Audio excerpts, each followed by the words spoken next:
আসসালামু আলাইকুম। ক্রিস্টাল হানি অথবা এটাকে বলে সরিষা ফুলের মধু। দেখুন, এই পাউরুটির সাথে অথবা পিঠার সাথে এবং মেখে খাইতে কি যে স্বাদ, আসলে না খাইলে কখনো বুঝবেন না। আর এটা যে মধু, এটা আসলে সবাই বিশ্বাসও করবে না। এটা কিন্তু 100% মধু, একদম খাঁটি মধু, ন্যাচারাল মধু, সরিষা ফুলের মধু। আর এই সরিষা ফুলের মধুর বৈশিষ্ট্য হচ্ছে সরিষা ফুলের মধু জমে যায়। জমে দেখুন একদম পুরো দেখেন এই যে সাদা হয়ে গেছে এই সরিষা ফুলের মধু।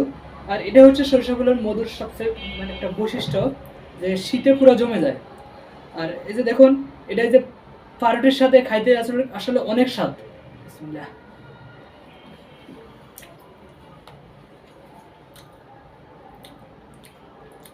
পাউরুটির সাথে খাইতে যে কি স্বাদ, এটা না খাইলে কখনো বোঝা যাবে না। এই সরিষা ফুলের মধুটা, মধুর আসলে এক এক ফুলের মধুর বৈশিষ্ট্য এক এক রকম।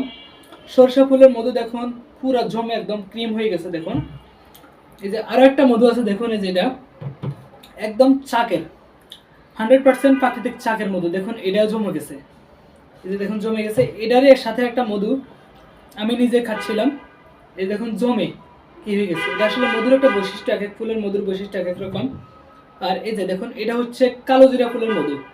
দেখুন একটু জমে নাই, কালো জিরা ফুলের মধু কখনোই জমে না। আর এই যে এটা হচ্ছে বড়ই ফুলের মধু, দেখুন একটু জমে নাই, দেখছেন একটু জমে নাই। আর এই যে এটাও দেখুন, এই যে প্রাকৃতিক চাকের মধু, জমে নাই। তো এই যে দেখুন এটা কিন্তু জমে গেছে। তো আসলে এক এক ফুলের মধুর বৈশিষ্ট্য এক এক রকম, মধুর কালার, মধুর ফ্লেভার, মধুর স্বাদ এক এক ফুলের এক এক রকম। তো আসলে অনেকে মধু চেনে না, না চেনে অনেক সময় অনেকে আমাদেরকে ভুল বোঝে যে ভাই মধু এমন কেন, জমে যায় কেন, কালার এমন কেন, স্বাদ এমন কেন। এই যে দেখুন সবগুলোই মধু, এক একটা এক এক ফুলের মধু, এক একটা এক এক কালার, দেখুন এক এক ফ্লেভার।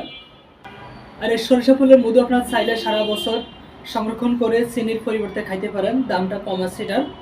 আর এটা কিন্তু খুবই টেস্ট, সরিষা ফুলের মধুর সবচেয়ে বেশি টেস্ট। তো সবাই ভালো থাকুন, আসসালামু আলাইকুম।